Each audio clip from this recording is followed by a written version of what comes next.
But before we get to the program, we do want to thank our presenting sponsors this year for our public policy series. Swift & Staley is a 100% employee-owned small business facility support contractor headquartered here in Paducah. Swift & Staley provides a full array of support services for governmental and commercial clients in Kentucky, Ohio, Tennessee, and Washington, D.C. And recently, Swift & Staley was awarded a new 5-year contract by the U.S. Department of Energy for their continued work here at the Paducah DOE site. Four Rivers Nuclear Partnership, LLC, is the U.S. Department of Energy's deactivation and remediation contractor at the Paducah site. In May 2017, FRNP was awarded a $1.5 billion 10-year contract. With approximately 825 employees, FRNP works to ensure the safety of its workers, the public, and the environment through the safe and compliant remediation of the Paducah Gaseous Diffusion Plant. The company provides a tremendous benefit to our community through small business procurements and local economic impact activity. We applaud both Swift & Staley and Four Rivers Nuclear Partnership for the work they are doing at the Paducah DOE site, for the community, and most certainly for the Paducah Chamber. Thank you to both of them for helping us to bring this series to you today. Now I'm going to introduce the Vice Chair of the Paducah Chamber of our Business Advocacy Group. And our Business Advocacy Committee meets regularly, and he's going to give you a little bit about that because this is a very thorough process for us to identify our state priorities as well as our federal priorities. So with that, I would like to introduce Brent Hausman, who in his day job is with Baird, and in his part-time job is our Vice Chair of Business Advocacy, Mr. Brent Hausman. Thank you, Sandra. Thank you for allowing us to be here, and as you said, a few of us here in the Commerce Center. Good afternoon to all of you joining us on Zoom. I've served as the chair, or the Chamber's vice chair of Business Advocacy for 2020. Our program today features a review of the Paducah Chamber's 2021 state legislative priorities. We develop these each year to let our legislators hear from the business community of what's important to us in Paducah. The positions of support or opposition the Chamber takes are first vetted by the Chamber's Business Advocacy Committee. As Sandra said, we meet on a regular basis and review those. This committee hears from experts on topics of interest, reviews documents presented, and conducts research before taking a position on any issue. All positions are then reviewed by the full Chamber's Board of Directors before taking a vote of support or opposition. Both groups are made up of business and civic leaders who are committed to growing our community's economy. This year, we have 4 priorities. We then have taken positions on other issues that we hope will serve as a guide to the legislators on these issues during the upcoming legislative session.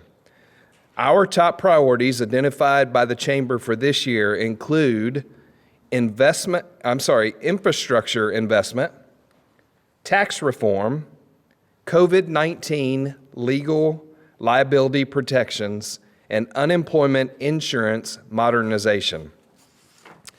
Under infrastructure, we support legislation to ensure new and sustainable funding for transportation infrastructure through a consumption-based tax increase, or what a lot of people call is a user fee. And this is new for us to support that increase. We also would like to see an update on the road funding formula, and we oppose efforts to direct any road fund dollars to pay general fund obligations.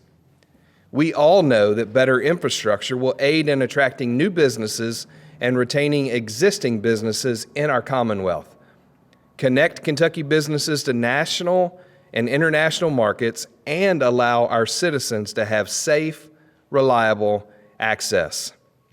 While we all enjoy low gas prices, we also know that with the antiquated current formula used for the gas tax for funding of our road fund, the funding level continues to drop, and our state is dropping further behind in maintaining roads and bridges and for building anything new.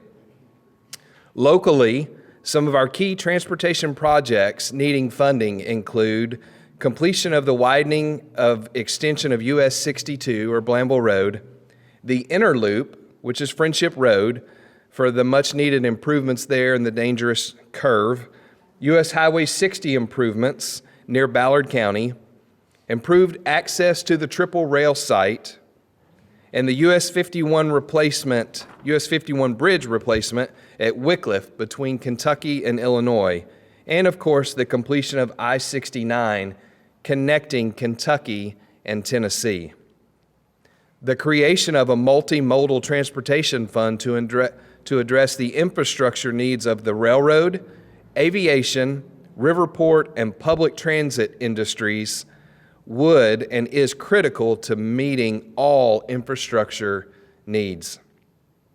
We appreciate very much the letters of support that you guys wrote and the support from the governor and the Kentucky Department of Aviation for Barkley Regional Airport for the $5 million in funding for the construction of the new airport terminal. And while we don't have our hand out fully this session, we are continuing to look for additional funding needed to complete that project and other future projects at the airport, and will continue to work with the State Aviation Department. Of course, as you all know, broadband improvements are greatly needed throughout our region, throughout many of your districts, as schools going virtual has certainly proved how great that need is. On to our second priority of tax reform. We continue to support comprehensive tax reform that will include home rule with flexibility in local government tax structure.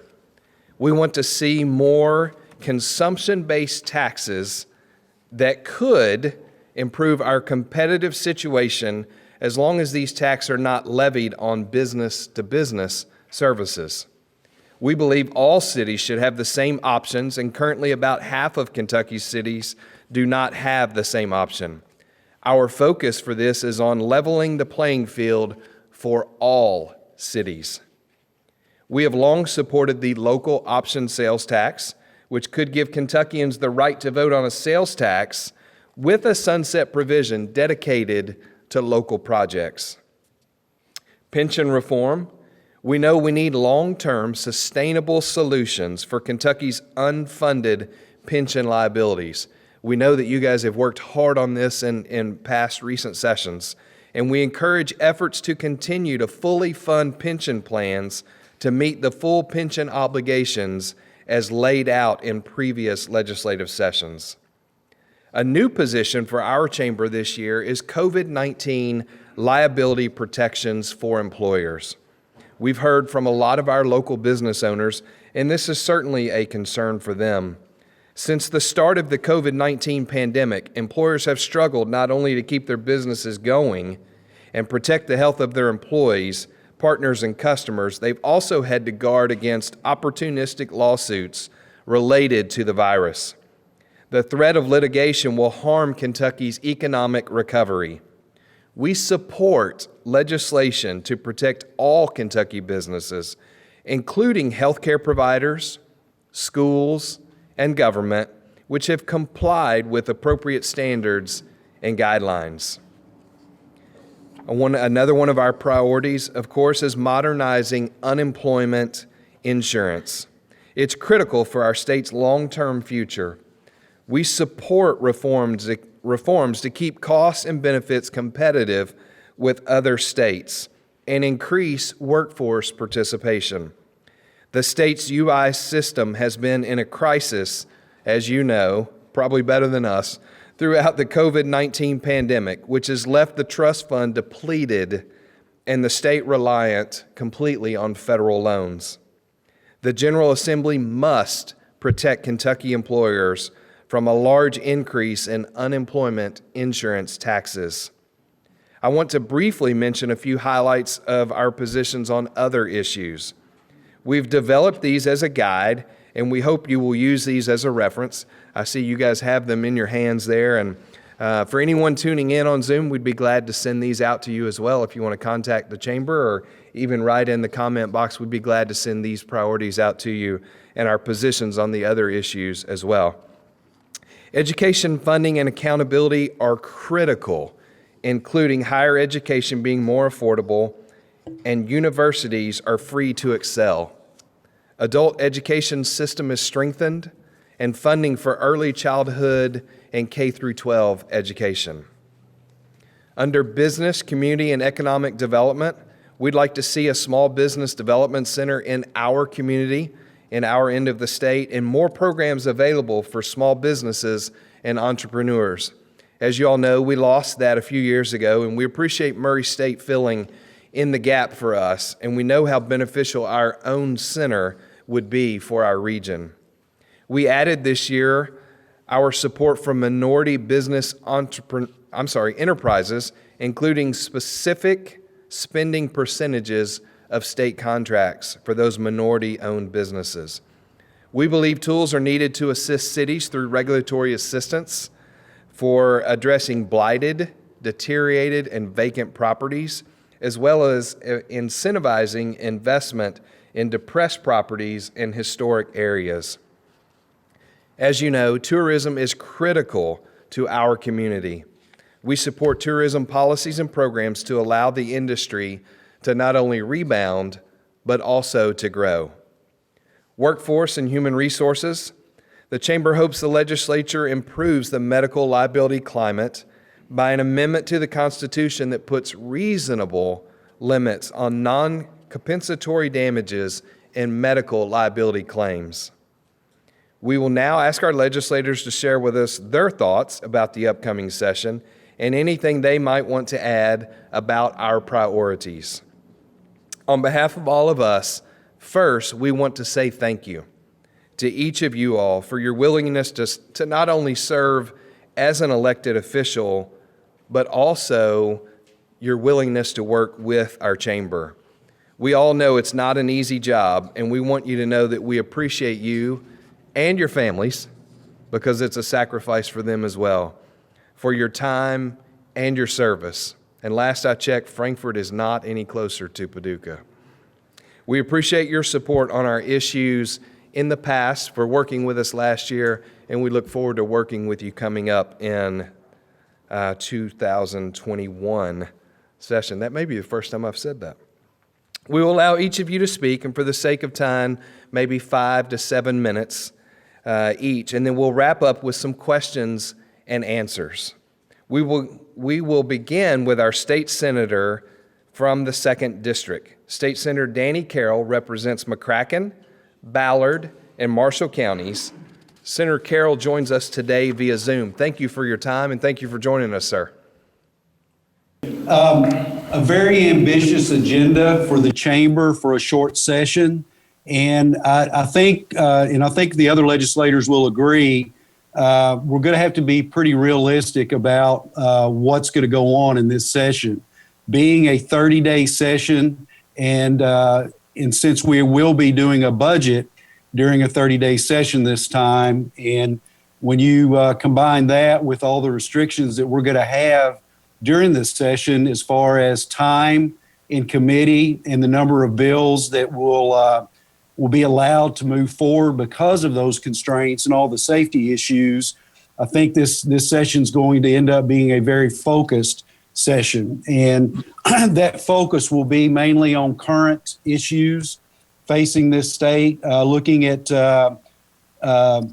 really the process itself is going to be at the forefront of discussion in trying to work through all the issues that we will face during the session. Of course, with the budget, that will take center stage. Excuse me. With that being said, I don't know from the Senate's perspective, the budget probably will not be a lot different from the one that's in place right now, since we did a one-year budget with the uncertainty in revenues and uncertainty what's going to happen over the next 6 months, year. We can anticipate that the budget will be very similar to the past budget, but we will have to put all that together, and I know that process has already started. A lot of the other issues, of course, most of the focus has been around the executive powers in what's been going on since March with many of the arbitrary executive orders that have come out. There will be legislation that we will move forward that will perhaps put parameters on not just this governor, but any governor that might follow It's very clear that the statutes were never written to address pandemics. So we will work to put parameters to allow the governor to do his job during emergencies, but to allow the legislature to also do their job. It has been very frustrating, and I know the others will agree with this, over the last 8-9 months, not being able to have any input on any decisions that are made, not being able to answer to our constituents because we haven't been consulted on anything.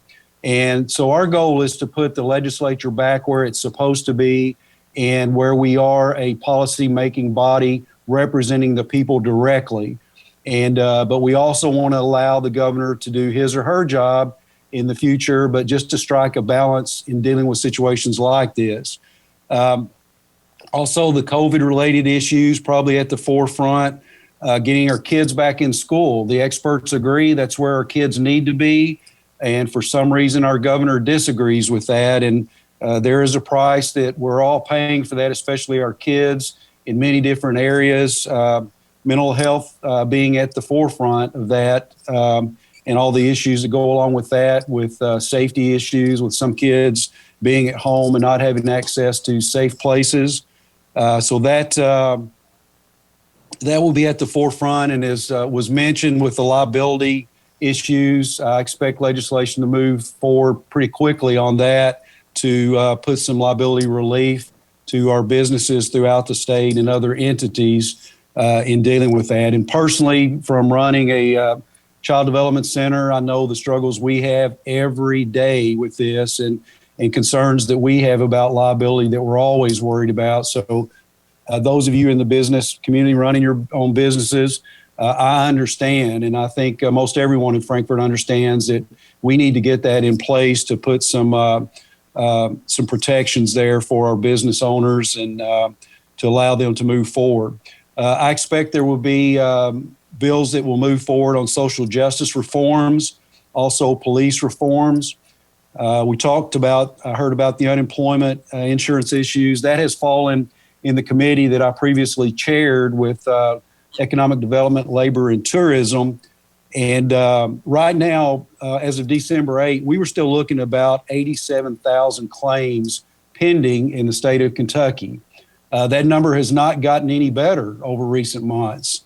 The excuse for so long has been that that's just what was left. They didn't have the personnel to be able to deal with these claims. Offers of assistance were made. The governor hired a firm to come in, and we're still not making any progress on it. We still have 600 claims pending from March. And myself, other legislators are getting calls, emails daily, people that are losing their homes, they're losing their cars, they can't feed their families. And it's getting to the point that the first question you ask when you communicate with these folks, does your family have food? And, we spend time now finding resources for families just to get through the day or get through the week sometimes. And feel like that they have failed miserably in this area. This has gone on long enough that it should be better at this point.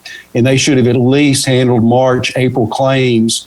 But again, they do not take anything that we say and make any changes. We've been very critical in these areas in our committee, and nothing has really happened. There has been an investment made by the Labor Cabinet to a new software that hopefully once that's implemented will help. But still a lot of work to be done there, and our people are suffering as a result of that. A lot of discussion about the fuel tax with infrastructure issues in support of that. I don't know that this is going to be the right session for a fuel tax to happen. There's a lot of concern about our families being overloaded this time when many are suffering, putting another burden on them with an added fuel tax. So it'll be interesting to see how that moves forward and how that goes. There's also been kind of more discussion on the electric vehicles, and many that I've talked to within the Senate are in favor of that, and hopeful that something will move forward on that during this session. It's only fair that those who own electric vehicles pay their fair share, and I think that's something we could all agree on. With some of the things with the budget, the infrastructure things, obviously, with the Barkley Regional trying to get additional funds to finish out the funding for that. We'll be spending some time on that. Within transportation, as you all know, it was funded for 2 years, so there will not be any additional projects added to transportation projects. However, looking at the improvements that are the priorities, those are the things that we're working towards. And Representative Rudy and I have been meeting with state DOT officials, IDOT officials, a senator from Southern Illinois about the bridge, and I'll let Representative Rudy talk more about that in a moment. So we have been putting in some work in that to try to move that forward. And so that's kind of in a nutshell what things are looking like in the Senate. I do want to make everyone aware that I have given up my chairmanship in economic development, tourism, and labor, and I did that in order to be placed back on the A&R committee. I felt like I could best represent my constituents being on that committee, and then also returning back to education. More of my background, I think, is better suited for those committees. Plus, as being part of an A&R, I feel like I can have more input in the areas that are critical to my district. And so that's happened. I will serve as the budget review chair of Justice Committee, and also I am vice chair of Judiciary Committee. So very excited about those changes, and looking forward to the session. And I will leave it at that. Thank you very much. And thank all of you for being here today and for listening in, and appreciate all you do for the community. Very good. Thank you, Senator Carroll, for being here with us today. I appreciate that, you taking the time. We may have some questions. If you have time to stick with us, may have some questions at the conclusion of the other representatives' comments. Next, we'll hear from 3rd District State Representative Randy Bridges, who represents the city of Paducah and most of McCracken County. For allowing us to be here, for Sandra and everybody. I noticed she's put a clock in the back of the room. Was that for me only? Yes. So there's yes, been it rumors was. I talk too much. So I'll try to keep it short. The priorities, of course, the budget's going to be number one, but I'm going to leave that for Representative Rudy too, since he is the previous A&R chair and has a lot of wisdom on that. But looking over your priorities and everything, infrastructure is one that is very important. I understand that the governor come out just recently at a CAECO meeting that he is supportive of that also and is asking for that. So that will help, or to be more of a bipartisan agenda and everything, but that's one that I think South Centauro's been working on quite heavily for the last few years. So it will come up and be on the topic. Whether it'll go anywhere or not is yet to be seen. Other things, getting our economy back on track after suffering through COVID is going to be very, very important, and economic development. So we've got small businesses that are actually just slowly dying on the vine, and we can't allow that to happen. So sometimes the cure is worse than the illness, and for them that seems to be the case. So we're going to be looking at that hard, really hard, addressing 39A executive orders during emergencies. The bills haven't all come out on that yet, so really not a whole lot to say as far as specifics on it, but I think it is something important, especially to our small business community, that it is just really, really, I get literally hundreds of calls a week on that to, what can be done, how it can be helped, and everything. The good news is today I think the restaurants open back up, so we can be excited about that. Other things, broadband is very important, especially out in our rural areas of the county. We, out by the Triple Rail site, we don't even have it. I've got people calling that have children at home that they can't even do the schoolwork. They're driving into town to get the internet service they need so that they can complete their studies. So that's going to be on the table. There's so much, but it is a short session, and Senator Carroll covered quite a bit of, I don't want to be repetitive, and I also want to leave room for Representative Freeland, Rudy, and Heath in their comments and everything, but we're excited about it. We had our our retreat last week, and some good things come out of it. And I want to congratulate Representative Rudy to be our new official floor leader and all he's done for the Majority Caucus, and that even puts us in a better position here in Western Kentucky to have a direct role in leadership and have a voice in that. So I'm appreciative of that and all that he does. So I'm just encouraged by the voice that we're able to have in Western Kentucky, and I want to thank all those that have tuned in that are out there. You know, we're excited to serve you. It's an honor, and look forward to the 2021 session. Thank you, Representative Bridges. We appreciate those comments. 6th District Representative is Chris Freeland, and he represents part of McCracken County as well as Lyon and Marshall counties. Representative Freeland, thank you for being here with us today. Hey, thank you, and thanks for allowing me to be up here and listen in with these other gentlemen here today. I'll also try not to repeat anything that's been said. I certainly agree with Senator Carroll and Representative Bridges' statements, and I agree with the priorities that you have here with the chamber. And one of the things that Randy touched on was the broadband, and for Lyon County and for many rural areas, especially Lyon County, which is one of the districts I'm honored to represent, that is a huge issue there. You think of the kids in school, there's so many areas in Lyon that don't have any internet access, and they have hotspots set up. And the superintendent over there was telling me that they have kids that will come up to the school and park in the parking lot of the school because there's a hotspot there and do their homework. And do their work. So that's something that's got to be addressed. And that's not just for the school kids. That's economic development. That's our agriculture. It's so dependent on that. And our areas that don't have it are held back when they don't have internet access. So that's something that I certainly would love to be a part of and love to see work being done to help in our state and help in our rural areas. Tourism, that's another big area that I'm concerned about. Certainly this is a big concern for McCracken and Lyon and Marshall and all of West Kentucky. So much money is generated from tourism. It's not just the people that go out on the lake and buy a fishing license. It's the money that they use when they get a hotel, Airbnb, gasoline, food. All that is so related to tourism. And this last year over in Kentucky Lake, they got a really late start on the tourism season because of all the closures. But even at that, they had really good years. They were able to make up for a lot of the losses. And one thing that Kentucky Lake and Western Kentucky has to offer is with a pandemic where you're supposed to be social distancing and avoiding big crowds, with a lake and camping and hiking and outdoors that the lake offers, it was very ideal for that situation. And a lot of the people that had visited this region for the summer are coming back. So I think that's wonderful. And they're not coming back because they're expecting a pandemic to continue.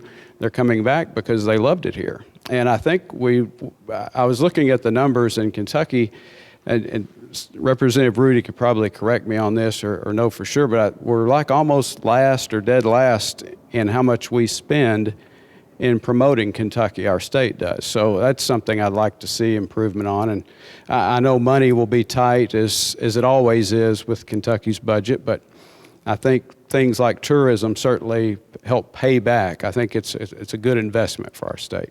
Absolutely. But thank you again. Representative Freeland, thank you so much for being here with us again. It appears that our chat box on the Zoom call is not working properly. So if you have a question that you would like for us to ask the representatives or Senator Carroll, you can email those questions to S. Wilson, S as in Sandra, S. Wilson at paducahchamber.org, and we'll get those added to our list. 2nd District State Representative Richard Heath is joining us by Zoom call today. He represents a portion of McCracken County and all of Graves County. Representative Heath, thank you for being with us. Thank you for the invite and for the opportunity. I'd much rather be there in person. Some of you know wife Ruth tested positive for COVID right after Thanksgiving. She's doing fine. Did not require a hospital visit or a hospital stay. She's already out of quarantine. I'm still in quarantine. However, I took a test Friday, got the results back this morning, and I'm negative, so I should be fine. I think we've got this one behind us. I wanted to double back on the liability legislation. You mentioned the liability would cover business owners, but I also wanted to expand that to include churches, religious organizations, and then to make that retroactive to December 2019, so that we don't have a flurry of frivolous lawsuits where someone can claim they were in your business or at a church service and got the virus, and then you have to defend yourself in court. I also support getting our kids back in school. I think the superintendents and the principals need to have more say in what goes on in each local school district. Not all school districts are the same, and I think there's no one that understands the situation in the schools more better qualified to make that decision than the superintendents and the principals. And blanket policies coming out of Frankfurt are not working, in my opinion. And I'd like to see our kids back in school. I have grandkids in the Grace County school system, and they're not getting the education they were getting when they were in the classroom. I'd like to see our businesses open for business. My attitude is local people know if they're healthy, if they feel bad, if they're sick, if they feel like they're in a high risk category, they can stay home. If you're healthy, you need to get up and go to work. We need to go back to shopping, go back to restaurants, and go back to business as usual under the circumstances. Not saying just forget everything that the CDC recommends, but at the same time, we can't continue down this road of having our businesses closed. As Representative Bridges said, if the disease is worse than the cure, then some of this needs to be rethought. The fuel tax was mentioned. I've never seen a good time to pass a fuel tax. This has been brought up at least the last two sessions, maybe the last three. I've signed on as a co-sponsor each time because I realize how underfunded our transportation and our road fund is. If we're going to maintain our infrastructure, maintain our roads, maintain our bridges, we have to have the money to do it. A couple of years ago, we were at an all-time low in unemployment, good, robust economy, things were going good. We couldn't get the road plan, the tax road school, I'll get it out in a minute. The fuel tax passed then. So now we're saying, okay, we have the pandemic and a fuel tax would put a hardship on people. I'm not saying it won't. I'm just saying I have yet to see a good time to pass a gas tax. The further we delay this, the worse shape our roads get in, and the further we fall behind on getting our road projects up to date. So I'll hang around if you guys have any questions at the end. Representative Heath, thank you for being here with us via Zoom. And of course, our thoughts and prayers are with you and your family, and especially Miss Ruth as she continues to recover from COVID. So thank you very much. They say that we save the best for last oftentimes. I'm not sure about that, but certainly the one that has logged the most miles and our longest serving official, who was most recently elected, as Representative Bridges said, as the floor leader of the State House of Representatives. 1st District State Representative Stephen Rudy represents Ballard, Carlisle, Hickman, and Fulton counties, and of course, you see a trend here, a portion of McCracken County. Representative Rudy, thank you for being with us. Well, thank you, Brent. Thank you, Sandra. Thanks all those participating via Zoom. Want to reinforce a lot of the things that these gentlemen have shared with you already today. I think Senator Carroll hit on it very clearly, and I don't think we can emphasize this enough. The story of the 2021 General Assembly will be more about the process than the policy. We have gone ahead and made investments to make it where members can vote from their offices, where we can adhere to social distancing guidelines from the CDC. But yet still do the people's business. The committee structure will be more compressed. We will not being allowing the normal 2 hours for committee meetings, but scaling that back down to about an hour and a half in that process so we can clean those committee rooms and sanitize them between those meetings because we have a limited amount of space. Access to the Capitol will in all likelihood be very limited as it was in the end of the last session. So we are trying to work through those things, and it'll be appointment only, and that's really a shame because advocacy and participation is a major part of the process. But we have learned to adjust to that advocacy and participation throughout this year. I mean, that's why this annual meeting is usually a room full of people with a wonderful dinner and get to see these faces that sometimes we only get to see once a year and all be together and go over these important issues. But we're learning to manage through it, and we will continue with that process. As we look at the shaping of the policy, I want to, Senator Carroll mentioned the committees that his change in his committee structure there in the Senate, but I want you to know that when it comes to the major issues facing Western Kentucky, we have a significant seat at the table like never before in the House of Representatives. We all know what transportation means. We're one of the few communities that has all four areas that we talk about when it comes to roads, river, rail, and airports. And we have the vice chairman of the Transportation Committee, Randy Bridges, representing far Western Kentucky on that. We all know what agriculture means to Western Kentucky and the entire Commonwealth and how it is a backbone of our industry. And we have Richard Heath serving as the chairman of that Agriculture Committee. Chris Freeland here is on the Tourism Committee. We know about his passion and what tourism means to his House district and really our entire region. He does a great job of that. And last week he was also named the chairman of the Capital Projects and Bond Oversight Committee. Now that is not one of the ones that get the headlines, but it is a very, very important committee, a committee that I've had the pleasure to serve on for 14 of the 16 years that I have been in Frankfort. And you all know about the budget, but that Capital Projects and Bond Oversight Committee, the bricks of the budget, that committee is the mortar that holds it all together and makes sure that the executive branch is following through on what we, the legislative branch, was setting as policy. And he's going to do a great job in that role, and we're excited to have somebody in Western Kentucky from that.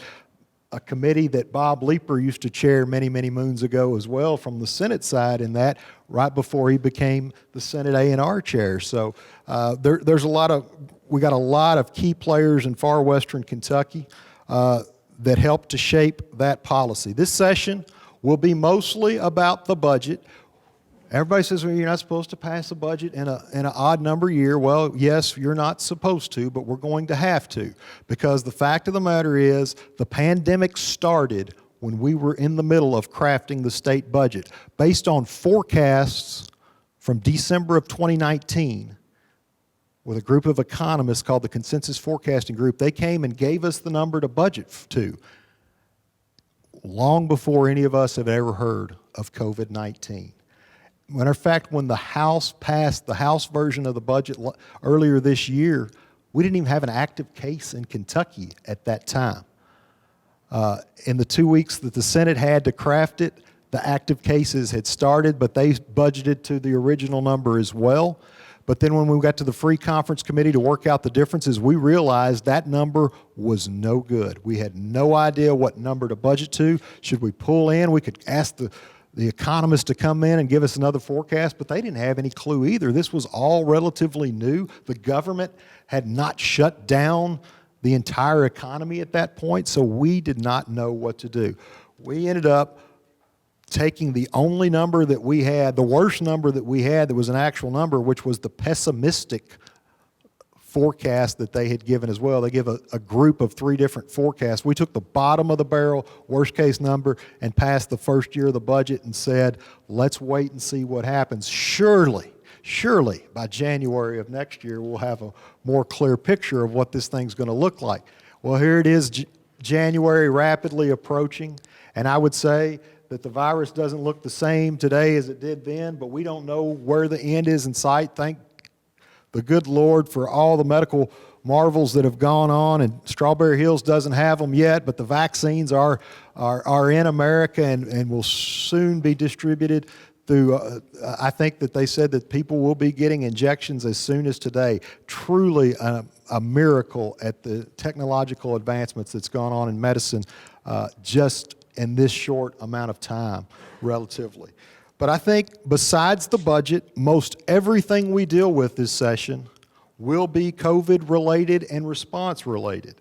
Whether it's liability reform, which you guys have identified as a key priority, whether it is unemployment insurance, which you guys have identified as a key priority, it is certainly a shame, as Senator Carroll talked about, the 80,000 plus Kentuckians, some of which go back to March, that still have not gotten their unemployment insurance checks that they deserve because the government shut down their livelihood. We will look at the arbitrary and unfair restrictions that the governor has placed on the citizens of the Commonwealth by addressing the emergency powers that he has. He wants to quote the CDC when it benefits him, but the CDC says kids should be in school, and they're not. Certain businesses are allowed to go full speed ahead, and then others, like restaurants, are completely shut down. We will be looking at a lot of things, including a constitutional amendment, which is COVID-related, but it's a long-term policy thing that will allow the General Assembly to call themselves back into session. Because as everyone has said, it has been so frustrating that we, the policymaking branch of the government, has been completely shut out of this process, and we have been operating under one person that has adhered to executive powers given that was envisioned of a tornado or an earthquake, not a multi-month pandemic. But we will have a lot of challenges, and maybe infrastructure funding will come up. We don't know also, number one, how quick the vaccines will be distributed and what it'll look like. What the virus today will not look like what it will look like when we start in 2 or 3 weeks. We don't know what actions the federal government will take if they get it behind an infrastructure bill and pass something out, and the burden's on the state and says you got to have a certain match.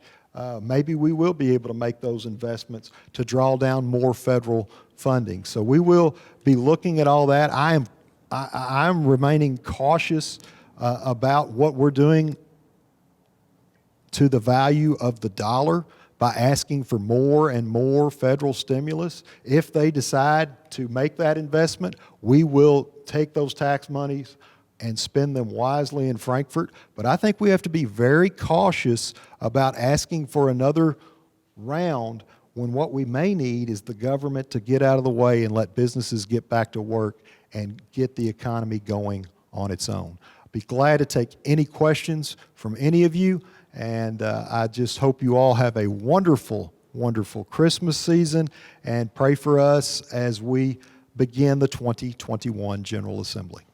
Representative Rudy, I do have a question that's actually directed at you, and I think you were a little humble in your accolades passing out to the others, and you kind of skipped over yours. Congratulations again to you on the election by your peers as the majority floor leader. We're proud, of course, to see you serving in that role. Will you explain that role for our viewers and expand more about what those responsibilities will include? What does that really mean? Well, the best way to describe it, I know we have a lot of basketball fans in here, is basically the majority floor leader will be the point guard to be distributing, deciding what bills are called, when they will be called, really setting the agenda and the process, assigning the bills to committee. It will be a team effort, but I will be the one to be the point person to truly divvy those things out and make sure that all the bills get to the proper committee and that the trains are moving on time. And when it's time to go on the House floor, I will have to handle much of the procedural motions and things that I actually did earlier this year. Unfortunately, is our dear friend and a good friend of yours, Bam Carney, who was our majority floor leader, has been in the hospital for almost a year, battling a horrible sickness. And so this year they asked me to fill in that role as the front person and making those procedural motions and calling the bills on the floor.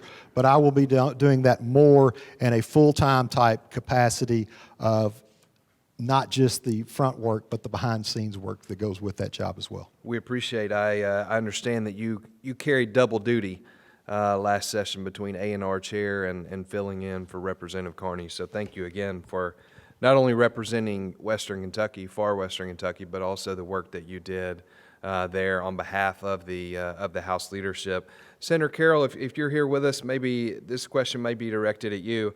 Other than the budget, from the Senate side, what is the most important bill for legislators to accomplish during the short session?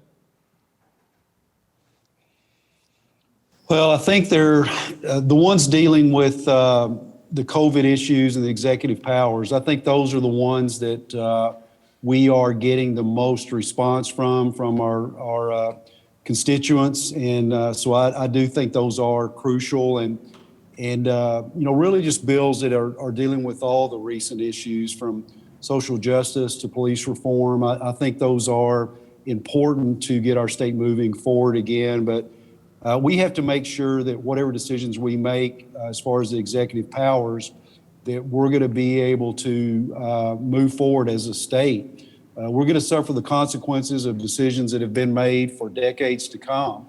And I understand the effort. I think we're all concerned about the health and safety of our constituency, but we have to be concerned about our future also. And the arbitrary decisions that have been made just kind of takes the sincerity out of the decisions on what the priorities are. So I think that will be first and foremost is setting an environment so we can move forward and so legislators can do what we're elected to do, and that's make policy in this Commonwealth. We want to work with the governor. We have asked and asked and asked, but now we're going to have to force that to happen by statute.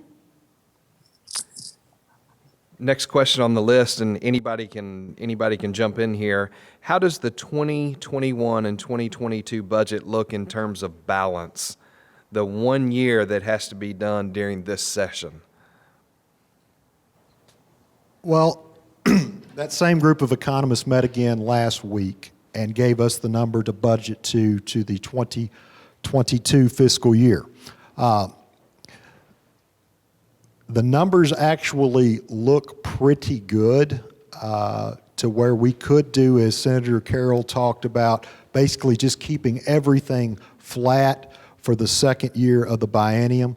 It looks like they're estimating that we will come in right around where we are for this current fiscal year, where we wouldn't have to make too much of a modification and further cuts. We will balance to that number, and if we can do a continuation type budget, that will be a good thing. Now, I will say it's hard to know, and they prefaced a lot, that consensus forecasting group, of the uncertainty. We don't know. They didn't factor in any additional federal stimulus, and there's just so much uncertain things. So I don't think it would be prudent to go out and spend like crazy. That would not be good use of the taxpayers' money when we do not really know how accurate this forecast is going to be. But if we can get in and do a continuation type budget, I think it will be a success. Representative Heath, what is one bill which prior to the pandemic had momentum that you would like to see brought back and to happen this session? One of our priority bills in the agriculture community is our pesticide modernization bill. We had that one on we had it ready to go to the House floor last year when the pandemic hit.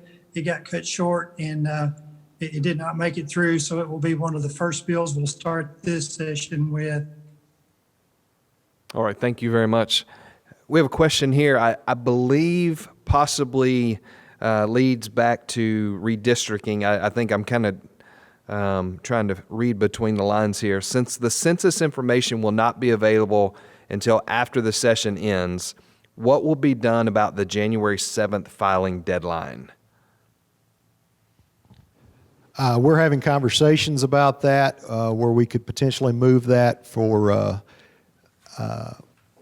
because we should have the census data. If the governor would agree to call us into a special session where we could redraw the lines as we are constitutionally mandated to do, we would certainly consider that. I know last time we did redistricting, it was 2 years late, so the priority, and that is a thing that we're looking at very closely, but as far as, I don't know that we can do anything about it other than potentially moving the filing deadline this session, because other than that, there's not really anything we can do on redistricting when we don't have the numbers. Exactly right. Representative Freeland, Representative Bridges, anything else you'd like to add after hearing from your counterparts there?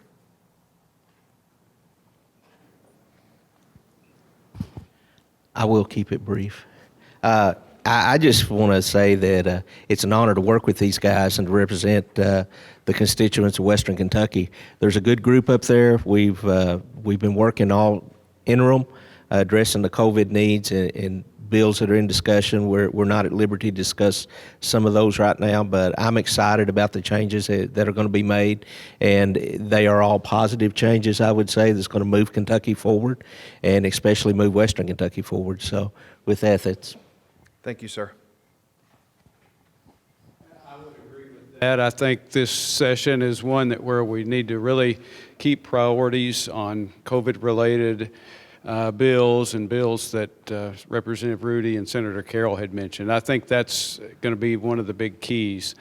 Is a lot of the bills that are filed, it seems like every year there's about 800-900 bills filed, and we'll pass around 200 or so. This may be a year where we pass the fewest number of pieces of legislation since our lifetime. It's very possible, and that's not always a bad thing either. So that may be a good thing. Maybe that'll start a new trend. But anyway, I think that keeping the priority on the bills that are most important to the state, I think that's the key for me. All right, very good. Again, we want to thank you all for being here with us. We thanking our local legislators, and then also look forward to continuing to working with you during the upcoming session in Frankfort.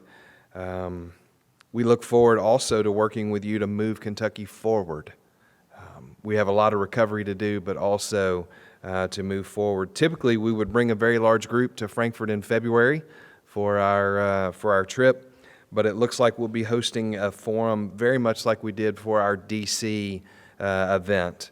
And so we'll be hosting that here in Paducah, and we'll be asking you and other members of the administration to join us virtually as we did with them. So please stay tuned and be ready for that. We'll keep you posted on the times and dates when that'll happen. So some of us will be traveling to Frankfort, and hopefully to meet with you when we can along the way. So thank you again to Senator Danny Carroll, to Representative Randy Bridges, Representative Chris Freeland, Representative Richard Heath, and of course Representative Stephen Rudy for being here today.